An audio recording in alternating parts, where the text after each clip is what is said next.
la PISA. Prueba que analiza la educación, 66 de 81. 7 de 10 no llega a nivel básico de matemática. ¿Qué pasa en las escuelas? Bueno, se conocieron los resultados, otra vez son malos para la Argentina. No somos los peores tampoco, hay que decirlo. 7 de cada 10 estudiantes argentinos no llega al nivel básico de matemática. Este es un examen que se toma en todos los lugares del mundo para saber en qué nivel estamos. Estamos mal, vamos ahora a repasar algunos de los resultados. Argentina empeoró con respecto al 2018. Esto es algo que se dio en todo el mundo, es efecto de la pandemia. Claro. Del aprendizaje a distancia, claro. Y demás. En todos los lugares del mundo empeoró. Es fuerte eso, ¿no? Y en la región estamos número 8. En Latinoamérica estamos número 8. Mal también. Sí, claro. O sea, en la región y en el mundo estamos mal. En matemáticas, esto que le decía, 7 de cada 10 alumnos no resuelve un cálculo básico. También, fíjense, además de matemática, tenés lengua y ciencia. En ciencia estamos un poquito mejor que en lengua y que en matemática. 5 de cada 10 alumnos no alcanzaron los niveles mínimos de desempeño. Y esta última información es que más de la mitad no identificó la idea principal de un texto. Esto es porque es uno de los ejercicios, ¿no? Tenés que te muestran un texto y decir, bueno, identifique la idea principal, y falló mucha gente.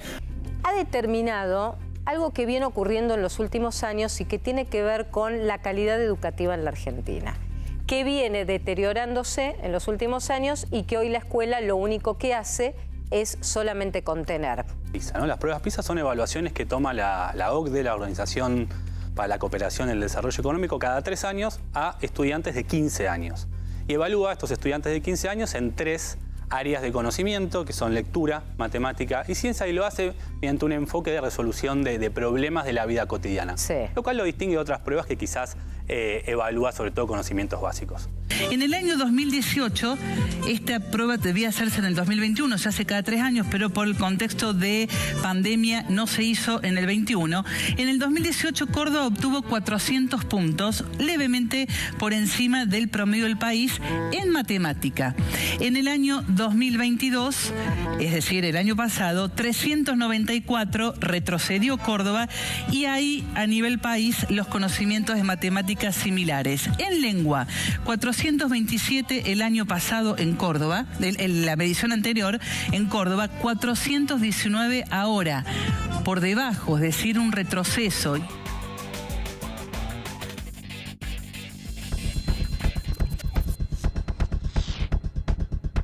¿Qué tal? Buenas noches, ¿cómo les va? Bienvenidos, esto es Redacción Abierta. Como lo vieron en el inicio con el material que preparamos con la producción, vamos a hablar de educación, vamos a hablar puntualmente, vamos a tomar las pruebas, los resultados de las pruebas PISA que se realizaron en 2022 y que se conocieron ahora, para ampliar un poco el tema, aclarando siempre, y esto por ahí lo digo porque a veces mucha gente señala y dice, se enojan con el termómetro. No, simplemente hay que aclarar que las pruebas PISA no son verdad revelada. ¿Qué queremos decir con esto?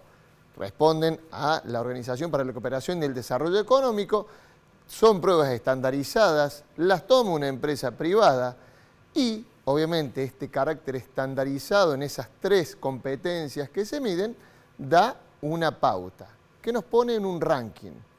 No es enojarse con el termómetro, sino decir quién nos está evaluando y por qué estamos en ese sistema de evaluación. Por decir, en el mundo hay más de 190 países, participan 80. A los países de nuestra región les vienen dando, en comparación con países asiáticos, en este ranking, malos resultados. ¿Nos dice algo eso? Bueno, hay que también ver qué es lo que se evalúa. Aclaramos esto también para decir, no estamos hablando de una verdad revelada y no nos estamos enojando con el termómetro, como dicen por ahí, sino simplemente decimos, bueno, toda la información. Tomamos esto para decir, bueno, cómo estamos tanto en el sistema educativo argentino, sobre todo porque es la primera, por lo menos, evaluación que se conoce después de la pandemia, con lo que eso puede haber afectado a los sistemas educativos. Bueno, ya lo vieron ustedes, los números generales dan a Córdoba, si se quiere, un poquito arriba en los niveles que se midieron con respecto a la media nacional.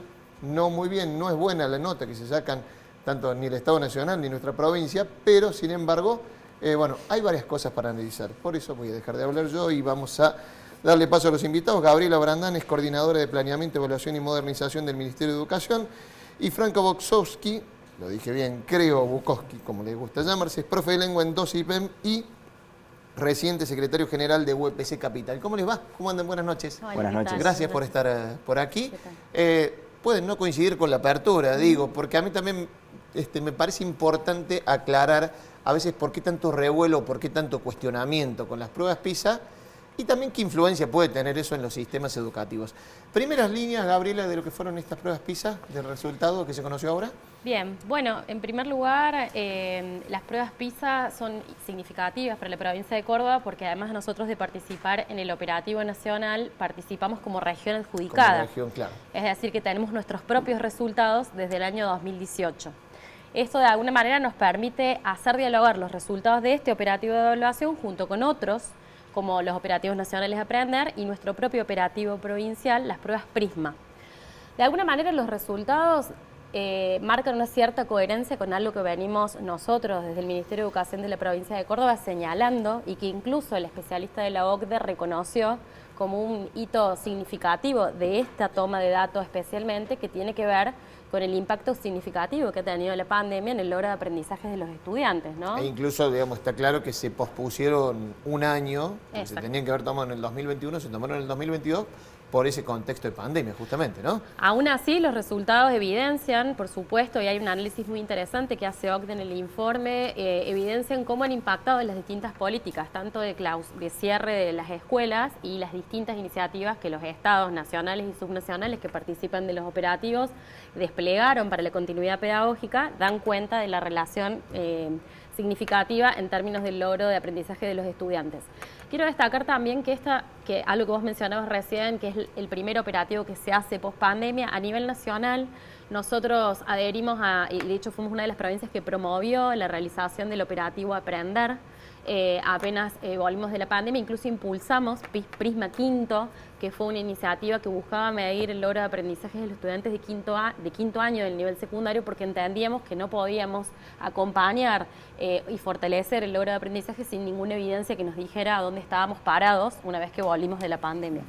Con lo cual, ¿Y dónde estamos parados? Bueno, estamos parados en una situación complicada, como lo dan cuenta los resultados. Si bien la provincia de Córdoba tiene un promedio de aproximadamente 15 puntos por encima en las 3 competencias evaluadas a nivel nacional, manifiesta las mismas problemáticas que casi todos quienes hemos participado en la prueba, con mayor o con menor medida, ¿no? Una serie de dificultades para el logro de aprendizajes en matemática, que creo que es el nudo gordiano hoy de los aprendizajes de los estudiantes, también en lengua y una mejora en lengua que se advirtió incluso en las últimas pruebas Aprender, que mostraron descenso en lengua, que era algo que a nosotros a nivel país nos iba habitualmente mejor, con lo cual de alguna manera da cuenta de todos los desafíos que aún estamos transitando como sistemas educativos post pandemia. ¿Bien? Bien, ya vuelvo con vos, Gabriela. Bien. Franco, ¿qué reflexión primera haces de ¿Cómo esto? le va? ¿Qué tal? Bueno, me interesa mucho esto que usted ha dicho sobre enojarse con el termómetro o no, porque uno podría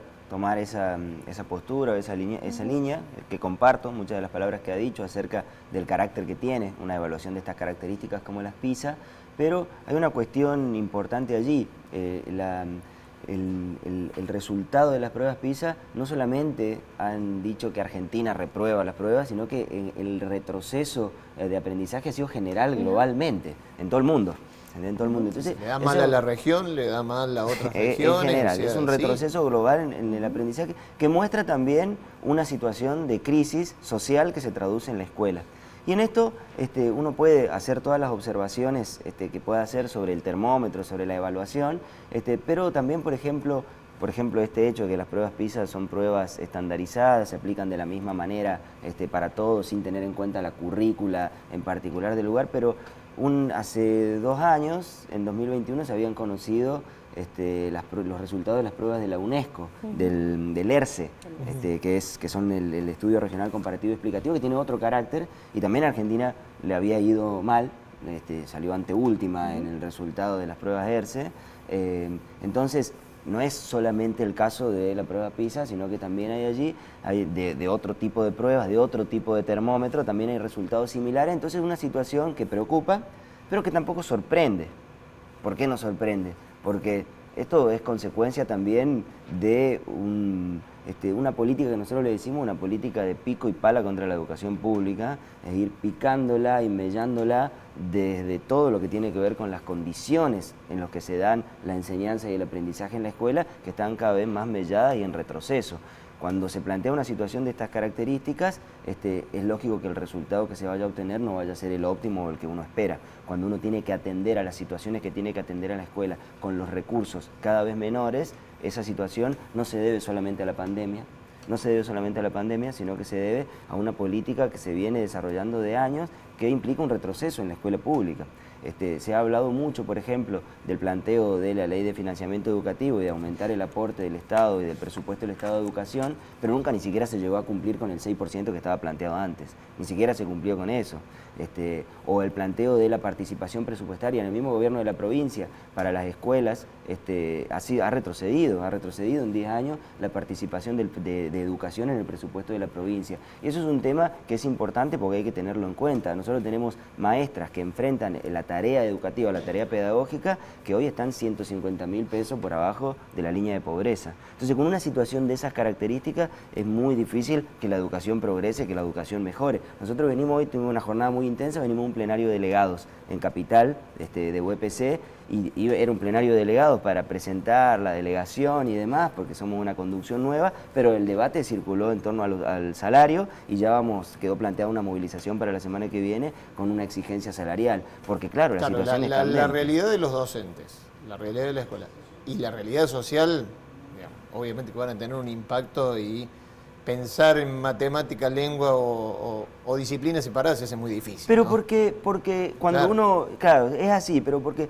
cuando yo digo política de pico y pala contra la educación pública, no tiene que ver solamente con recortes presupuestarios, monetarios o de dinero, que son importantes, porque si uno tiene una maestra que está 150.000 pesos por abajo de la línea de pobreza, ¿qué le podemos exigir? Si uno tiene un estudiante que llega analfabeto a la secundaria, y que llega impulsado a un contexto en el que ya es muy difícil atender su situación porque no hay condiciones para atenderla, las condiciones no están dadas para resolver ese problema. Pero no es solamente eso, sino que hay no es solamente la parte presupuestaria o salarial o del dinero, sino que la política de pico y pala contra la educación ha sido la de una adaptación de la escuela pública a necesidades que son coyunturales y que tienen que ver con una crisis del capital.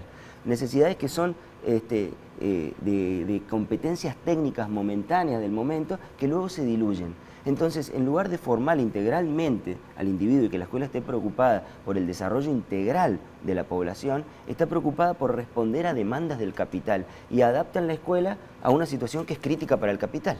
¿Vamos a ir dialogando, Gabriela? ¿Coincidís con esa lectura o no? Algunas cosas sí y otras cosas me permito disentir. Creo que coincido en que hay un diagnóstico generalizado y que no hay que disparar contra el termómetro, porque de alguna manera el termómetro es lo que nos va marcando el norte. De alguna manera nos ha permitido avanzar, sobre todo en políticas que tienen que ver con revisar los aprendizajes prioritarios, ¿no? que dialoga con esto de los saberes necesarios. Hoy, de alguna manera, la política educativa entiende que la alfabetización es una alfabetización básica que debe incluir saberes indispensables en lengua, matemática y cultura digital. De alguna manera, los chicos y las chicas que tienen que insertarse a la sociedad del siglo XXI requieren esos saberes, esas competencias, y se ha trabajado mucho en estos últimos años para fortalecer eso, para extender el tiempo escolar, para generar situaciones de aprendizaje significativas. También hemos hecho algunas actualizaciones curriculares y hemos promovido los programas pedagógicos priorizados, entendiendo que es muy valioso el trabajo docente y que hay que abordarlo con una perspectiva institucional, que el aprendizaje sucede en el marco de esa perspectiva institucional y de los saberes situados de lo que ocurre en las instituciones escolares. Bueno, recién tocaste un punto interesante que se propone, a ver, corregime vos, digamos, corríjame ustedes, después de la pandemia, que es esto de la extensión de jornada.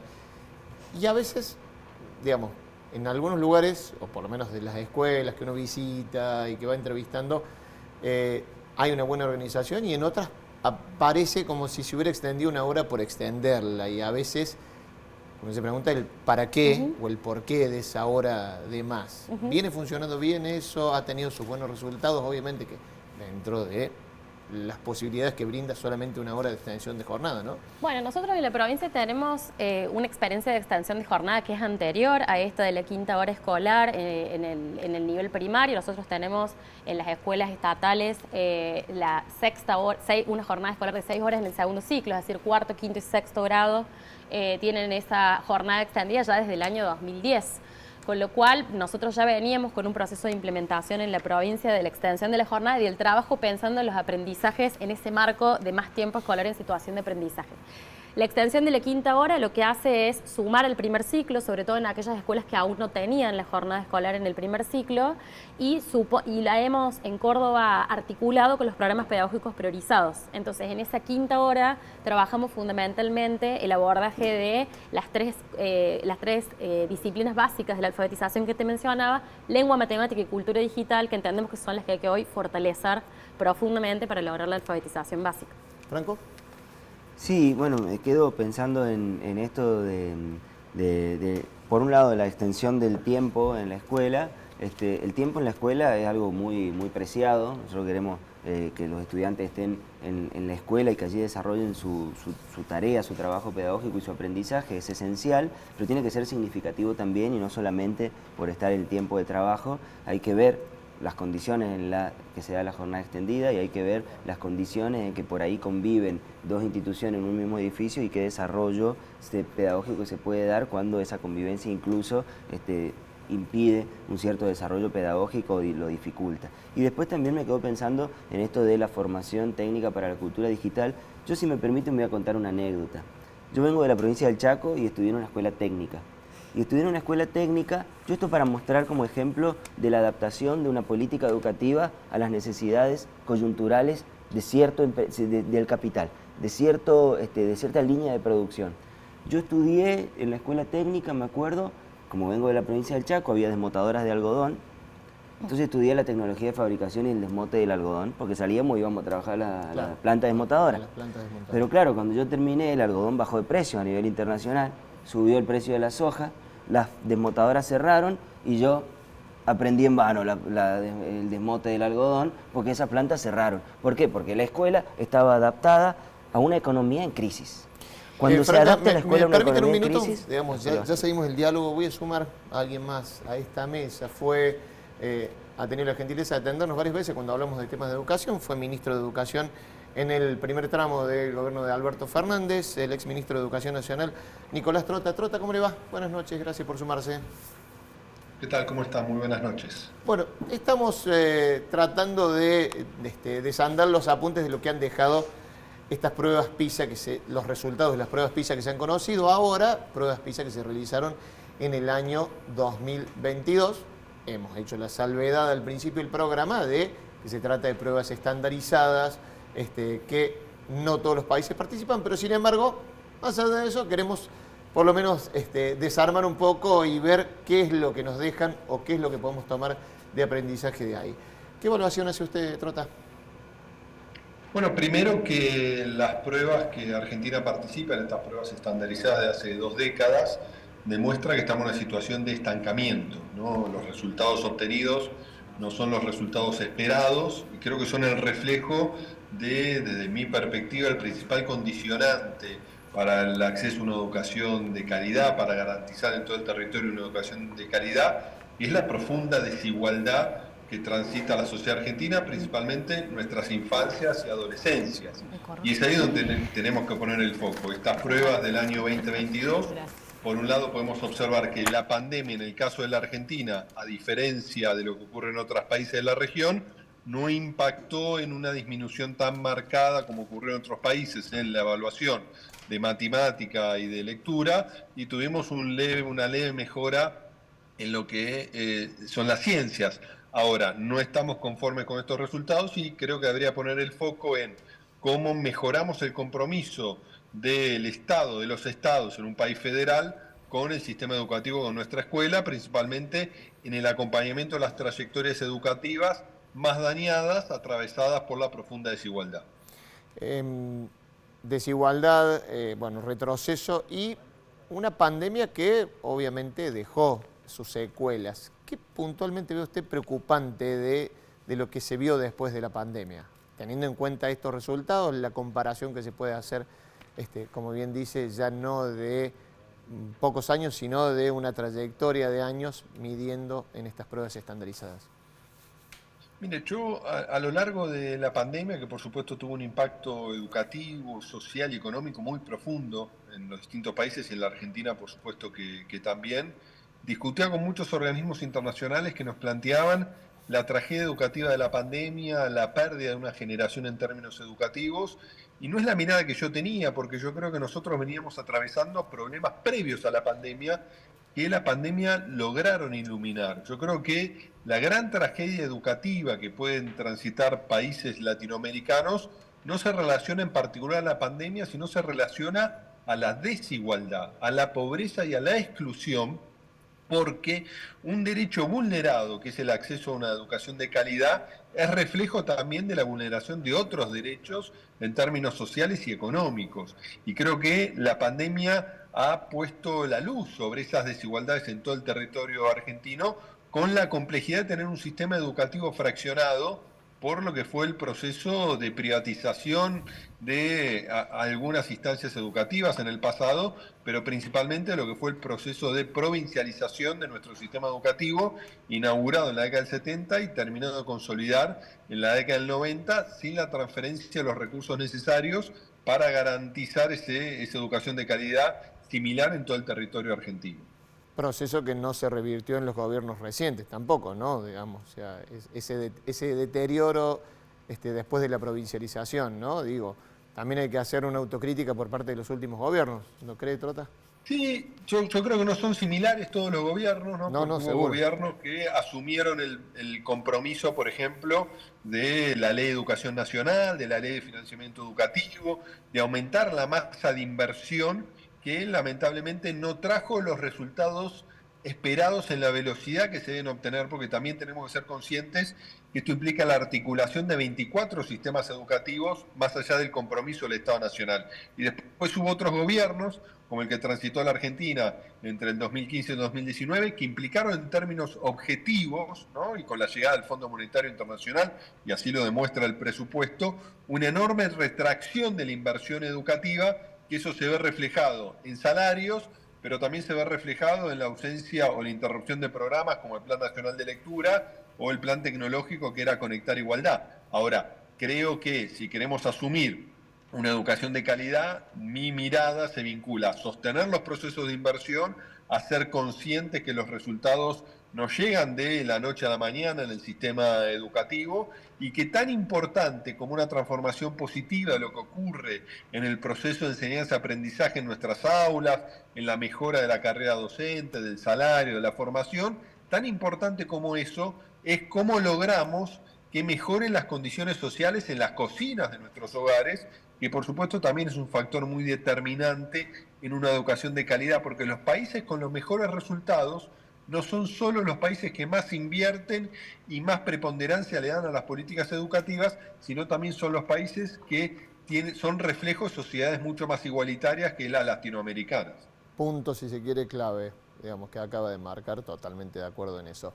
Nicolás Trota, muchas gracias por sumarse nuevamente y atendernos, como siempre, aquí en Redacción Abierta.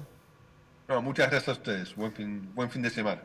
Igualmente, ahí pasaba el ex ministro de Educación Nacional, Nicolás Trota, ministro de la primera parte de la gestión de Alberto Fernández, hablando sobre esto. Sumamos también a la mesa al psicopedagogo Martín Cipollone, que siempre también tiene la gentileza de venir invitado por aquí. Gracias, Martín, por venir nuevamente. Bien. Bueno, entras con el programa ya desarrollado, pero bueno, te pido los primeros conceptos de lo que vos podés ver de estos resultados que se conocen de las pruebas PISA según tu óptica. Sí. De acuerdo a lo que venía escuchando, digo, desde el 2018, pasando por una pandemia, las pruebas fueron en el 2022, mantener un nivel no es una cosa menos, me parece. Con todo lo que pasó al medio. Con todo lo que pasó al medio, y recordemos que después de la pandemia hubo que hacer una especie de refuerzo en un montón de contenidos, porque los docentes era la familia.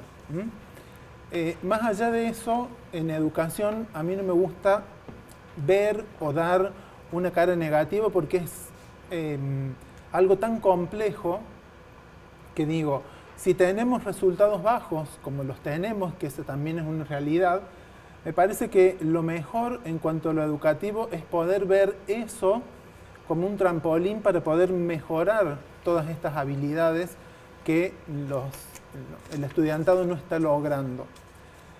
Digo, estamos hablando de una evaluación, ¿no? Cuando uno hace una evaluación, se supone que tiene un porqué. Si la evaluación está perfecta, todo bien. Pero si notamos algún punto débil o alguna de las dimensiones descendidas, digo, ahí está bueno poder implementar algo para que eso se pueda levantar, que es lo que se está haciendo aquí en Córdoba. Te había cortado, Franco, antes de que entrara el exministro de Educación, pero no sé si quedó algo de desarrollar de ese concepto, digamos. Dijo algo muy interesante el exministro, hablando de la crisis social. Nosotros estamos en un país con el 45% de pobres, digamos. O sea, la mitad de nuestros compatriotas estamos en la pobreza. Y eso obviamente que repercute en la educación. El problema, entiendo, es si la política para educación es la de adaptar la escuela a una situación de crisis o la de utilizar a la escuela para superar la crisis. Si hay una política de adaptación de la educación pública a la crisis del capital, obviamente que la educación va a caer junto con la crisis del capital. A eso me refería yo a cuando los lineamientos pedagógicos se destinan a una cuestión coyuntural, porque hecha la crisis, destruida la formación. Por eso contaba mi caso particular. Gabriela, en base a lo que charlamos recién con Trota, bueno, él marcaba la desigualdad. Estamos, desgraciadamente, y todos los días lo venimos diciendo acá, digamos, la desigualdad justamente sigue haciendo estragos en nuestra sociedad. Hay que luchar contra eso, estamos lejos de resolverla. Mientras tanto, ¿qué se hace? Me parece interesante lo que dice Franco. A ver, ¿se adapta la escuela a esa crisis que tiene la desigualdad como principal núcleo? ¿O se trabaja en otras estrategias buscando también que corre en varios sentidos el avance? Me parece importante detenernos en esto que decía el exministro Trota respecto de la desigualdad, porque algo que de hecho señalan todas las evaluaciones, más allá de PISA que comentaba que hemos hecho después de la pandemia, dan cuenta de que los estratos socioeconómicos más bajos es donde, una vez que se restablece la continuidad pedagógica, la presencialidad, vuelven a levantar sus niveles de desempeño. Todavía no hemos alcanzado los niveles de desempeño previos a la pandemia, sin duda, claro, pero cuando uno hace este análisis de resultados de acuerdo al nivel socioeconómico de los estudiantes, uno tiene que encontrar, lo primero que salta a la vista es el efecto igualador de la escuela, ¿no? El efecto distintivo que supone la escuela en aquellos jóvenes, niños y niñas que y el efecto viven de la presencialidad absolutamente. También, ¿no? Nosotros decimos el efecto de escuela, lo que sucede en términos de logro de aprendizaje, contención, en respuesta a tu pregunta de qué se está haciendo, que sucede cuando los chicos están en la escuela, ¿no? Que es el mejor lugar donde los chicos y las chicas hoy pueden estar. Me parece que ahí hay que detenerse para entender que sin duda estamos viviendo una crisis económica que nos atraviesa como sociedad, pero que la escuela sigue siendo ese lugar valioso para igualar situaciones de mucha desigualdad. Y después pensando en esto que comentaban aquí sobre el enfoque de la cultura digital o el saber técnico asociado al mercado, a mí me gustaría hacer una aclaración, ¿no? Cuando uno piensa en aprendizajes vinculados a la ciencia y la cultura digital, como lo está entendiendo hoy la provincia, no solo está pensando en aquella vertiente de la educación técnica como la conocemos, o la formación profesional, que ha sido la línea más tradicional para pensar la vinculación entre la educación y el trabajo, sino también en otros saberes que los niños y las niñas tienen que tener hoy, como por ejemplo la ciudadanía digital. Ese es un saber indispensable y fundamental, como el uso responsable de las redes sociales, vinculados a situaciones de grooming, de ciberbullying, bueno, de alguna manera todos esos otros contenidos que como escuela tenemos que abordar para poder acompañar a los chicos y las chicas hoy es fundamental. No es solo conocimientos para insertarse en el mundo del trabajo, que también tenemos que poder brindarlos, porque hoy la educación secundaria hoy y desde la sanción de la obligatoriedad de la educación secundaria apunta a la continuidad de los estudios superiores o a insertarse en el mundo laboral o a insertarse como ciudadanos, ¿bien? Esas son las 3 finalidades formativas de la educación secundaria. Mira, ahí se me va a enojar Martín porque le gusta ver, digamos, intenta trabajarlo más positivamente, pero hace un tiempo le sumo a esto, y no es que me ponga catastrófico, digamos, pero también es otro indicador que, bueno, podemos tomarlo para ver, digamos, el Observatorio de Educación hizo un seguimiento de las trayectorias de estudiantes que empezaron en 2009 la primaria, cuántos habían terminado la secundaria y cuántos también tenían lo que se dice las competencias adecuadas al finalizar la secundaria. Lo vemos y lo charlamos acá. Lo que tratamos de hacer es decir, bueno, de todos los estudiantes que en el 2009, con 6 años, estaban en primer grado, iniciando su escolaridad en la escuela primaria, ¿cuántos de ellos habían llegado 12 años después a estar en el último año de la educación secundaria sin haber repetido, por lo tanto, sin haber repetido, sin haber abandonado? Y esa medición, ese número, siguiéndolo año por año, nos da que de cada 100 estudiantes con 6 años en el 2009, encontramos 53 en el último año de la educación secundaria, ya preparados para terminar. Es decir, tenemos poco más de la mitad que logran hacer ese recorrido en tiempo. Y la otra preocupación es de cuántos los llegan en forma, por así decirlo, que estamos hablando de esta dimensión de aprendizajes satisfactorios en lengua y en matemática. Y ahí ese número se nos achica. El número de esos 53 que llegaron en tiempo al último año de secundaria, solo 16 están pudiendo mostrar buenos resultados simultáneamente en lengua y en matemática.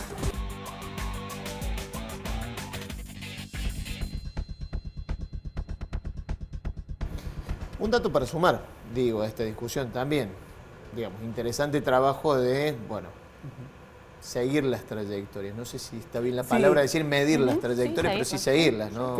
Cuando uno habla de trayectorias educativas, nos referimos al término que propuso Tarigi, tiene que tener en cuenta la diversidad. La diversidad no como discapacidad, sino la diversidad de estudiantes que uno encuentra dentro de un aula. No son todos del mismo nivel social, no son todos del mismo nivel cognitivo, entonces es complejo poder dar un contenido y que todos lo tomen de la misma forma. Y sin duda, esto de las pruebas PISA no deja de ser una foto que se sacó en 2022. Esto que decían también del Observatorio de Educación es real, pero digo, la educación va más allá de eso. Tenemos que tener en cuenta que son personas, tenemos que tener en cuenta la subjetividad, tenemos que tener en cuenta qué habrá pasado en esas familias para que un chico o una chica no pueda aprender.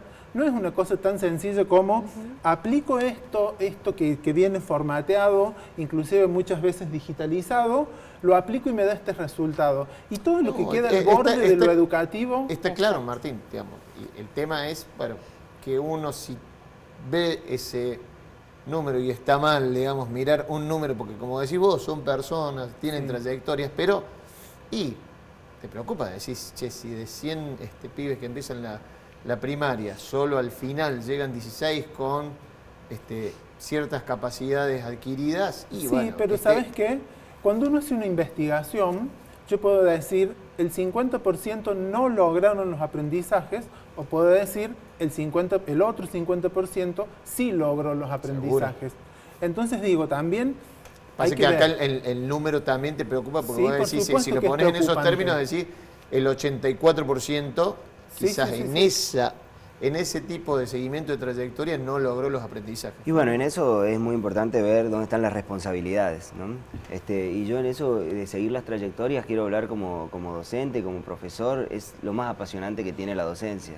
ver a un estudiante que uno tiene en primer año, verlo después en sexto año, verlo después, más adelante, atendiéndote, ya trabajando, es lo más apasionante que tiene la docencia, el trabajo docente. Y aquí se ha hablado en la mesa acerca de la jornada escolar, la jornada, el tiempo, extendida, sí. claro, la jornada extendida, el tiempo que un estudiante está en la escuela, y yo para esto del tratamiento, de seguir la trayectoria, quiero reivindicar el trabajo que hacen los docentes, que hacemos los docentes, siguiendo a nuestros estudiantes con sus particularidades, con los problemas particulares que tiene cada uno, porque es lo más apasionante que tiene, y el tiempo que está un estudiante en la escuela no tiene que ser en desmedro del trabajo del docente, porque ya el docente hoy ya no tenemos jornada laboral, digamos, esta jornada laboral de 8 horas no existe. Y esto, lo repito otra vez, con un salario que está 150.000 pesos por abajo de la pobreza.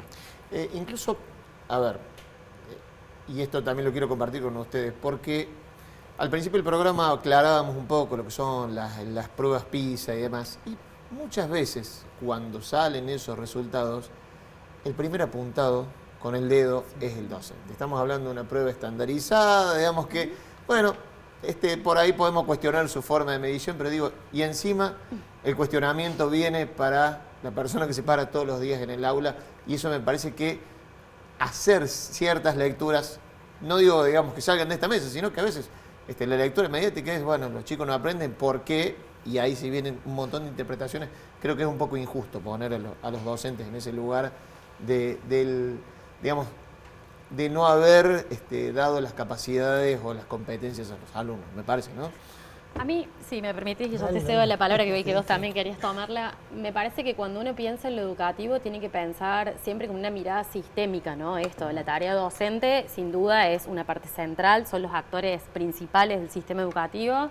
Aparece algo que señaló también el exministro, la formación docente, aparecen las condiciones, aparece el contenido curricular que se enseña y que se aprende. Digo, uno tiene que mirar todas esas dimensiones que hacen al aprendizaje. Y cuando uno mira la trayectoria, como bien decían acá en la mesa, uno también tiene que entender que cuando uno piensa en trayectoria no es solo lo que aprende, es cómo hace ese recorrido el estudiante. Y entonces ahí a mí me parece que un resultado significativo que hemos tenido en la provincia es que en los últimos 5 años la tasa de abandono del nivel secundario bajó de 3,7 en el 2018 a 1,8 en el 2022.